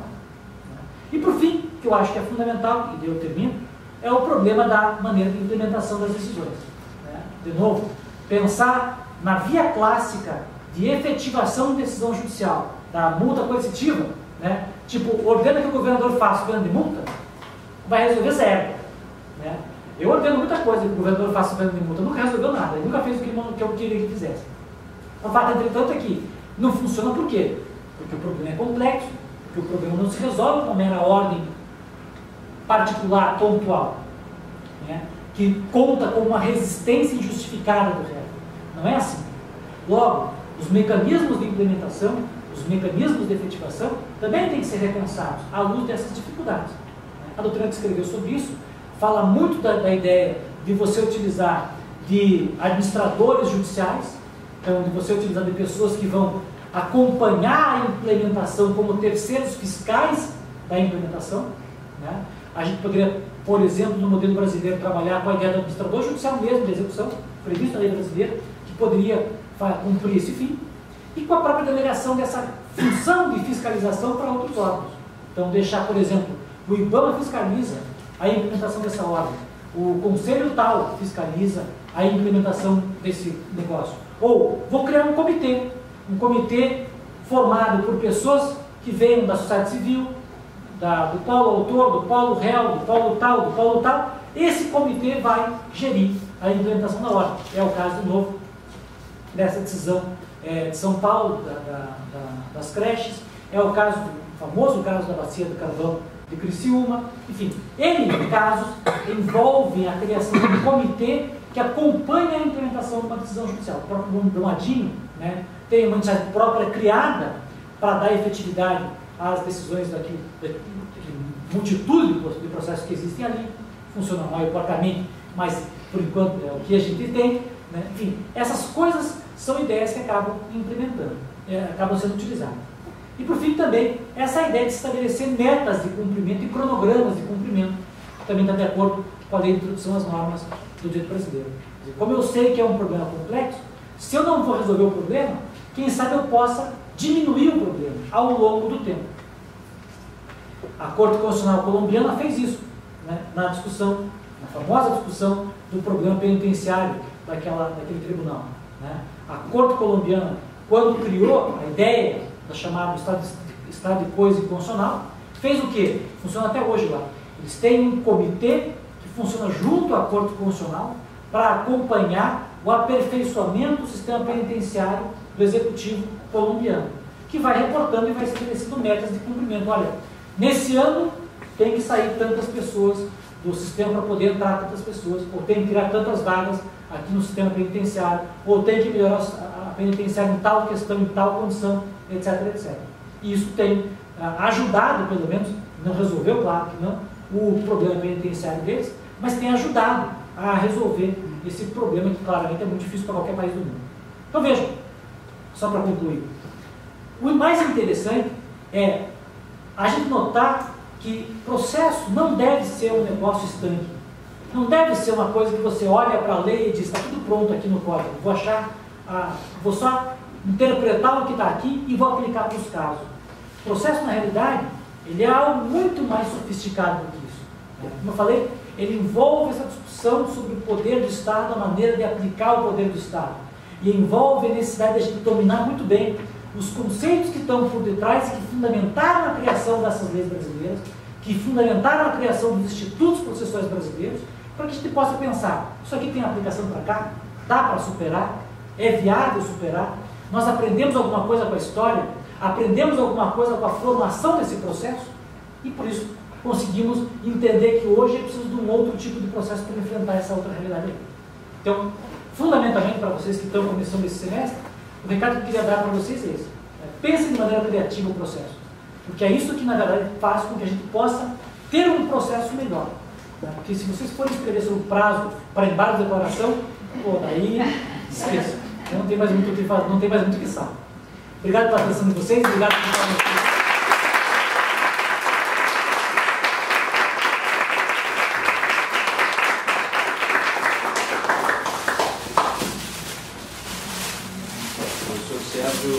Acho que confirmou plenamente aquilo que eu tinha dito anteriormente. A palestra foi mais brilhante, ou tão brilhante quanto o seu vídeo. A dificuldade que eu tive quando enfrentei o professor Sérgio na banca. Com essa capacidade argumentativa e o candidato ali trêmulo, né? Então, recebendo essa força de informação, essa carga, né, de sabedoria. Mas eu só posso agradecer ao professor Sérgio e dizer o seguinte, que coincidentemente eu agora faz 2 semanas para demonstrar realmente a atualidade e a importância do tema e como, enquanto processualista, nós temos que dar esse tipo de resposta. Há 2 semanas eu recebi um convite para participar de um congresso de procuradores municipais em setembro em Recife. E o organizador do congresso me disse o seguinte, o grande tema do congresso, o tema central que nós estamos querendo lhe fazer o convite para participar, envolve um painel. E nesse painel nós teremos 3 médicos. E nós precisamos de um processualista, para que o processualista faça um debate com esses médicos, envolvendo exatamente políticas públicas de saúde. Porque os municípios brasileiros estão extremamente preocupados com essa situação. E os médicos recebem muitas vezes ordens judiciais no sentido de que, tudo bem, eu preciso internar esse indivíduo, preciso internar, mas Vossa Excelência pode me dizer quem eu tiro então da UTI? Então esse tipo de discussão é extremamente atual.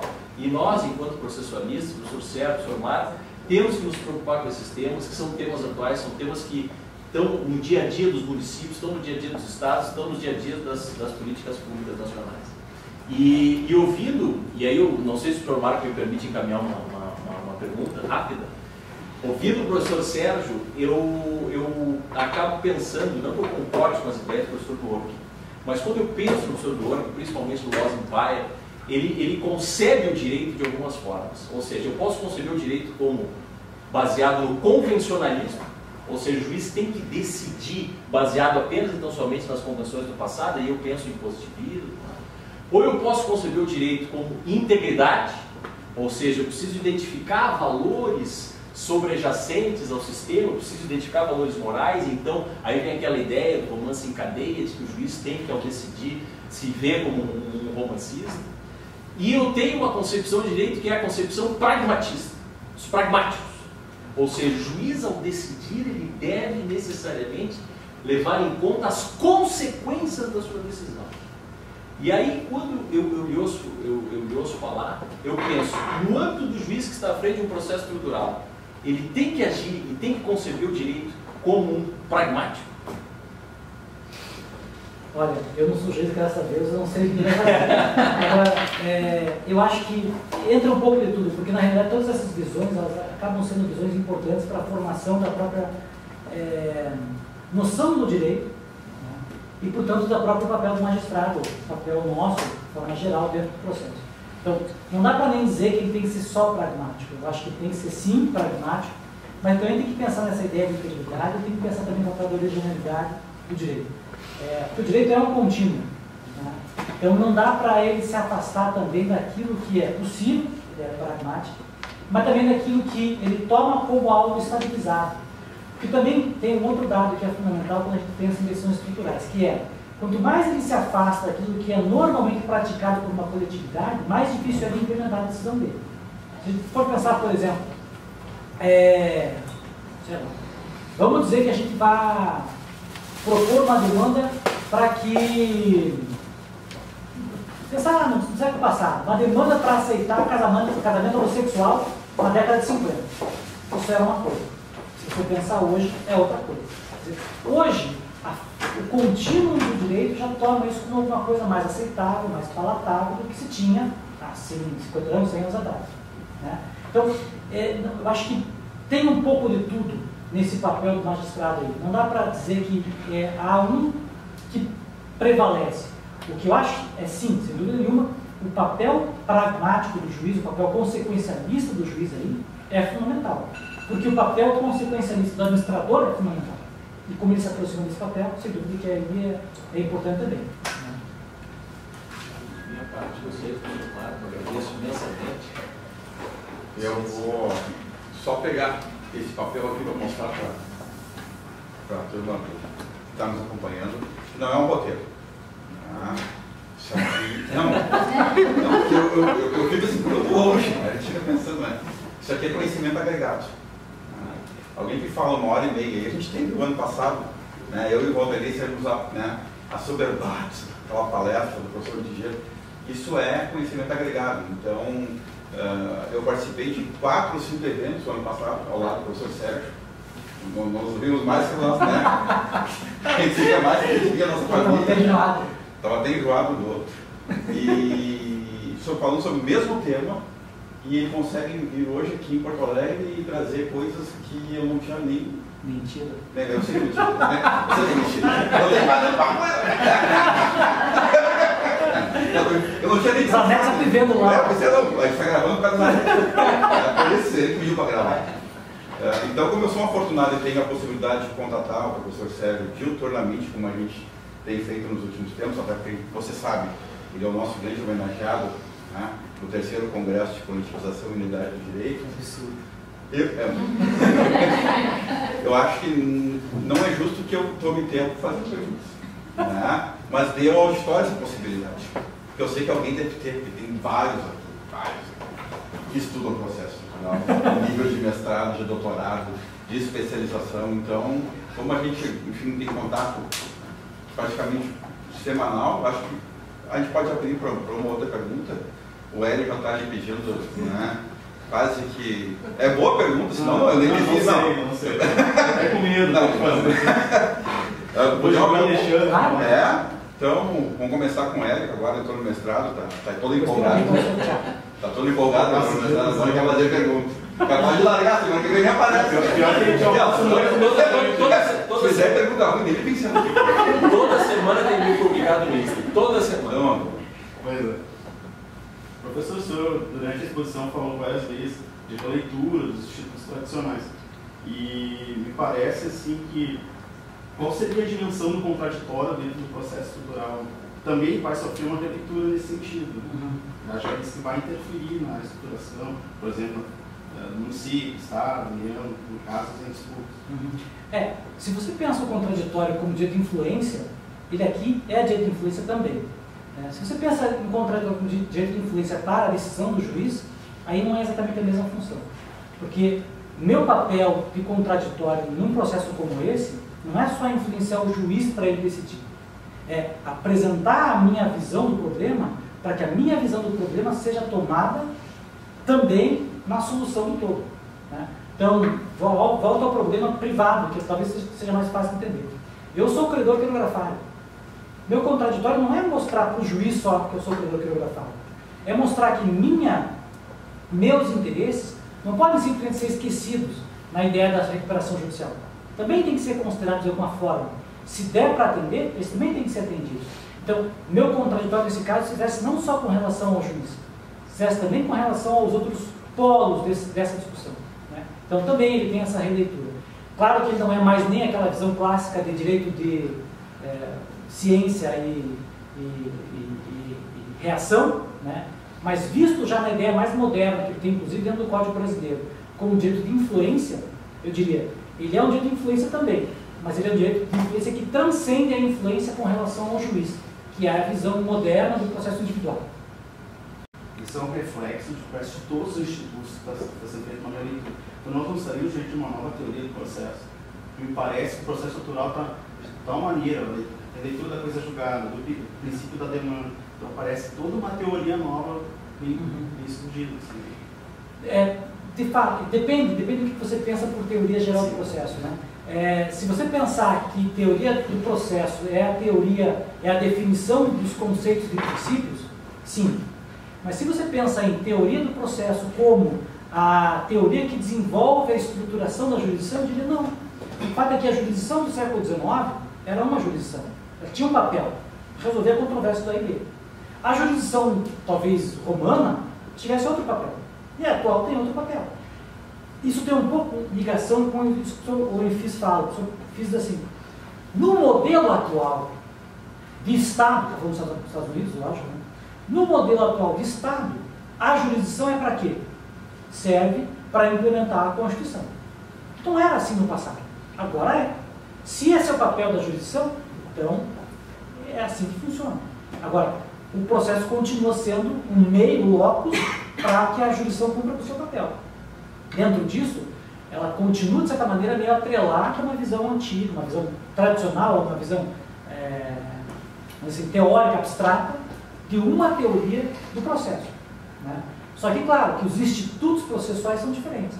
Mas também são diferentes se você for pensar, por exemplo, no processo de família, no processo de crédito, no processo de propriedade, no processo societário, no processo trabalhista, no processo penal. Né? A diferença é só de grau, né?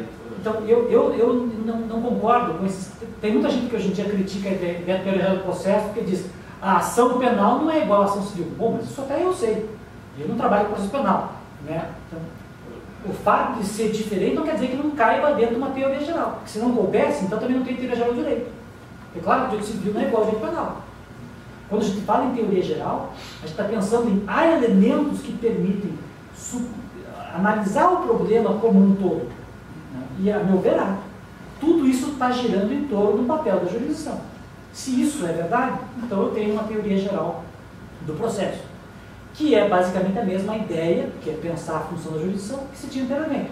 Ainda que o papel da jurisdição antiga não seja igual ao papel da jurisdição atual, nesse contexto. Não sei.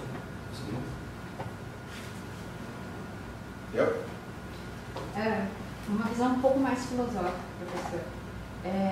Dentro daquela ideia que o senhor colocou agora, da questão, por exemplo, medicamentosa, então hospitalar. Quem eu tiro para que eu possa colocar?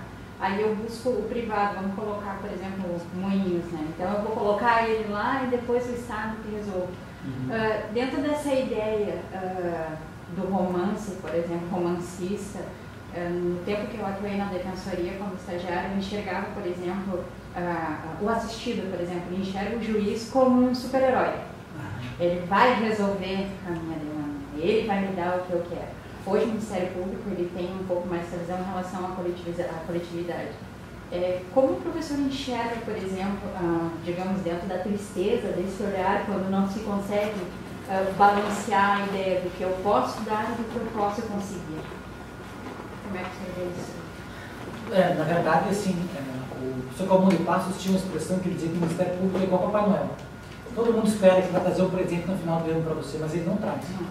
O fato é que é isso aí. Há uma limitação que a gente nunca vai conseguir resolver, nem no plano jurisdicional, que é uma limitação da vida humana. Né? Quer dizer, como o juiz não pode dizer levanta Lázaro, como é que é a história do Lázaro, lá sai andando, não sei o quê, né? Não pode, porque não consegue. Né? A gente também vai ter limites. Vai ter limites orçamentários, vai ter limites de possibilidade social, vai ter limites de possibilidade política, vai ter limites de possibilidade econômica, que não tem muito como o juiz melhorar. O fato é que quando o juiz tenta intervir numa política pública, além da capacidade institucional do outro ente, provavelmente ele dá uma solução pior do que a situação anterior. Que eu quero dizer, se eu determinar de medicamento para todo mundo que tem a doença A, porque eu acho que isso vai melhorar, e isso for além da possibilidade da política pública de saúde, o que vai acontecer? Bom, eu sou administrador. Para mim, passa a ser um conforto dizer, olha, você vai morrer, não é por minha culpa, é porque o juiz mandou. Então, sinto muito. Eu vou tirar o dinheiro teu e vou dar o dinheiro para aquele cara lá, que foi o que o juiz mandou. Não está satisfeito? Vai lá e reclama para o juiz também. Quer ver, quem sabe eu boto o dinheiro de volta para você. E esse é um conforto. Aliás, essa é inclusive uma das grandes críticas a esse papel mais ativo do judiciário na política. Os críticos, alguns dos críticos a essa ideia, dizem isso.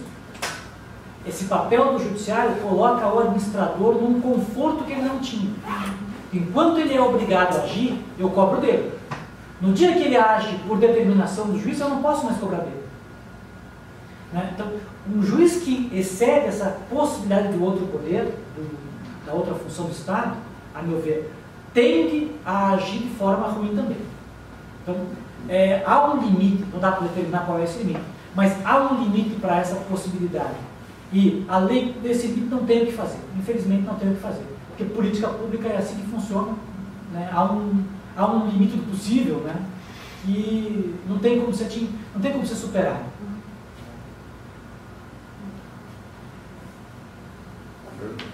Obrigado. Bruno? Professor, mais cedo o professor Diógenes falava que, sobre o entendimento dele sobre a questão de não ser papel do Poder Judiciário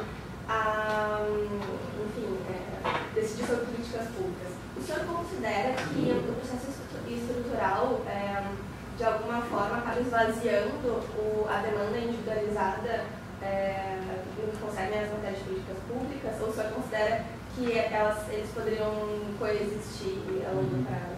É sacanagem falar na ausência do professor. Ele está completamente errado. Mas é que eu não concordo.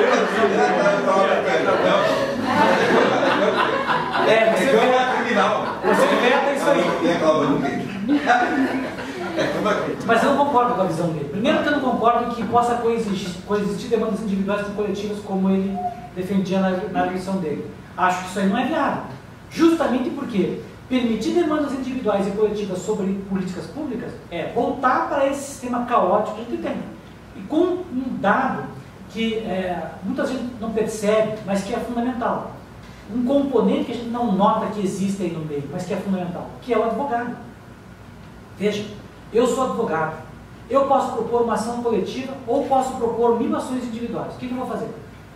Se eu propuser uma ação coletiva, eu ganho 1000 de honorário.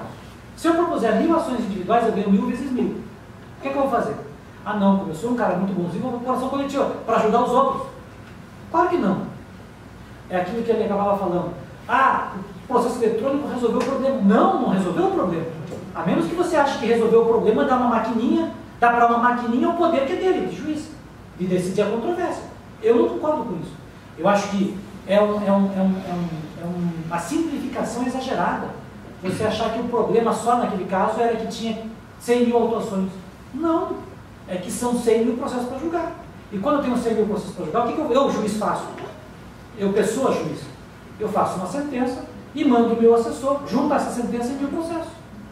E eu vou olhar os 1000 processos? Não. O assessor vai olhar? Também não. O estagiário vai olhar? Rezo para que olhe, mas não vai olhar também. Porque vai cansar. E vai dizer, puta, isso aqui é tudo meio parecido. Bota tudo na pilha. E assim, eu digo por experiência própria, porque eu já tive processo em que foi juntada a sentença errada.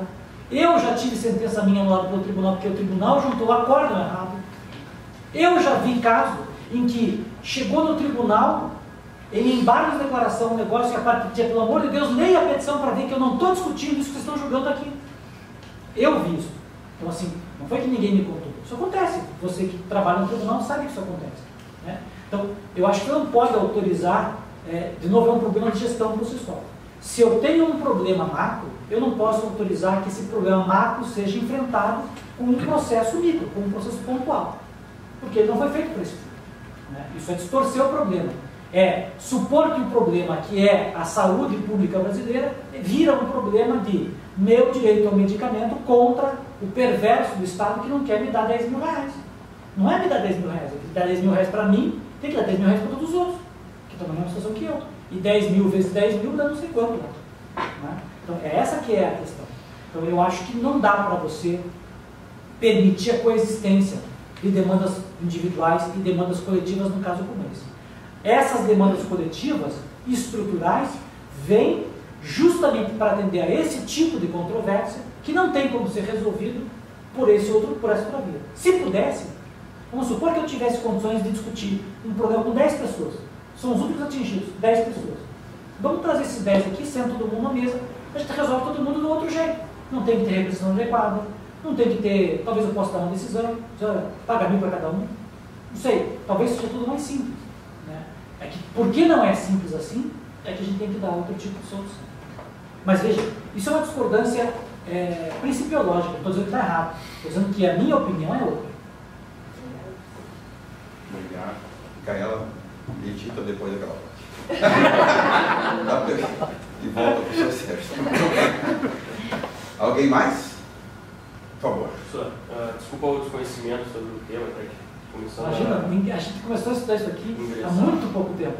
Qual seria o papel da antecipação de tutela ou de tutela provisória nesse tipo de processo estrutural? Parece ser um pouco mais delicado para o juiz julgar, teria algumas consequências maiores.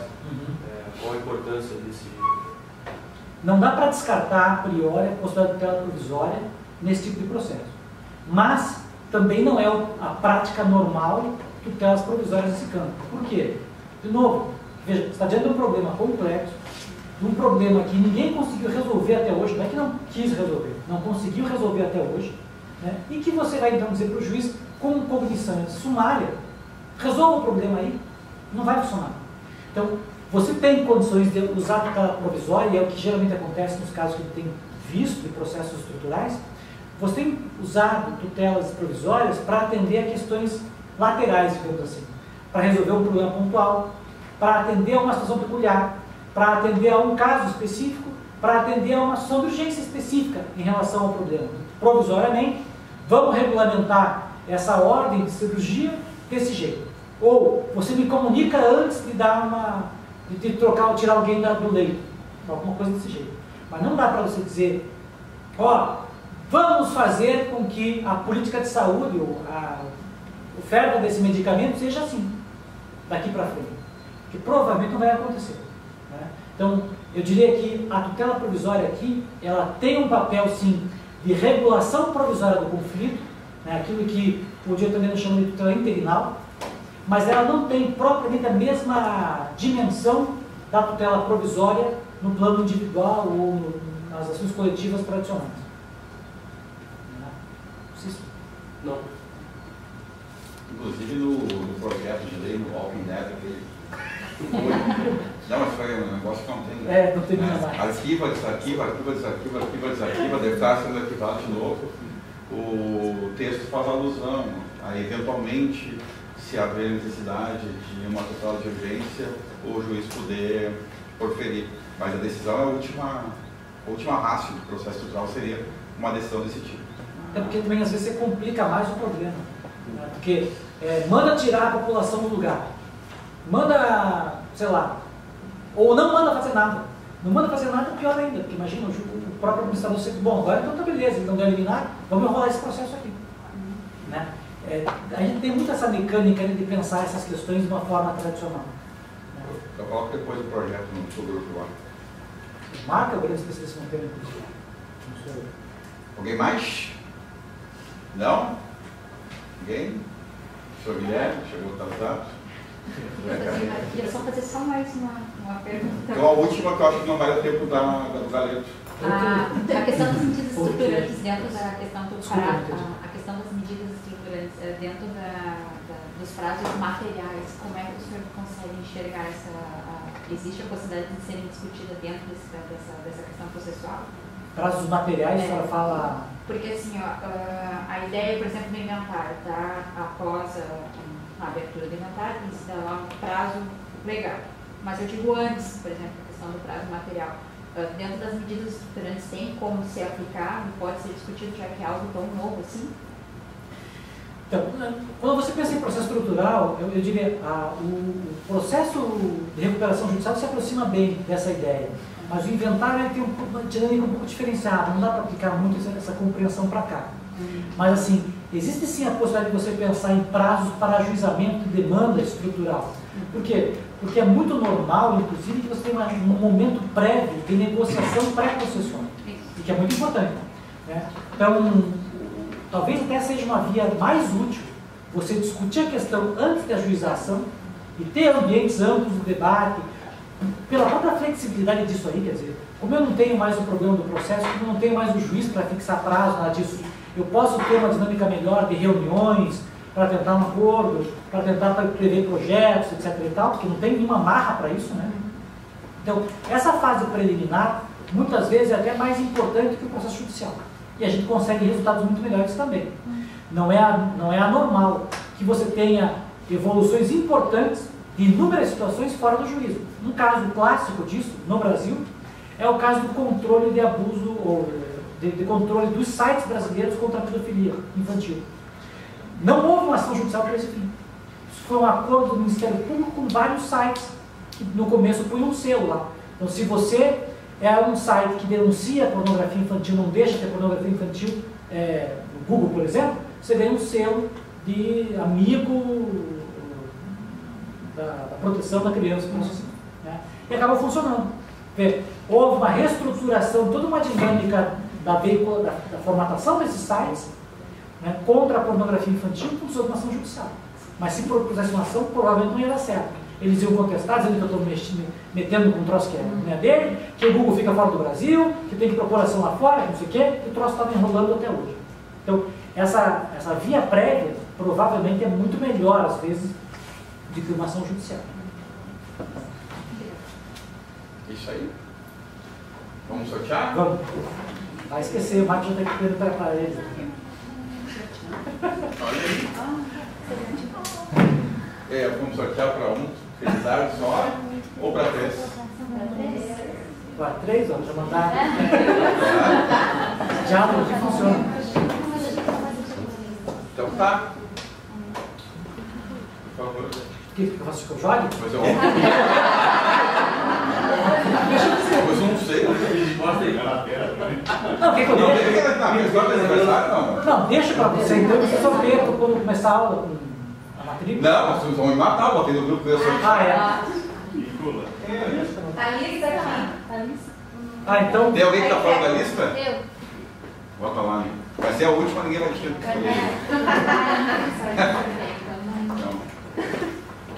Vamos ver. Então cada um de nós vai dizer um nome. Essa é uma boa. Você não sabe qual é o Sim, vai ser de 1 a tanto. Não, não sabe. Melhor não ler a lista, então. Vamos dizer um número aqui só. Melhor não ler a lista. Calma, deixa eu pegar a lista. Então você primeiro diga o primeiro número. Não olha. Você é um lazarento. Já olhou? Eu não vou fazer. Vai lá. Então diga o número. Eu não, eu acabei de ler a lista, eu estou comprometido. 15. Ah não, Rafael Casei, não precisa. Se eu soubesse, também não mexe.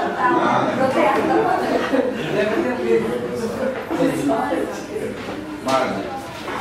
7. Ah não. Não, ele não pode. Esse negócio não pode acontecer. Valeu, né? Vai, só a carta marcada aí, né? A nova mestranda, não pode ser o teu. 18. Nova mestre. Mas Luana.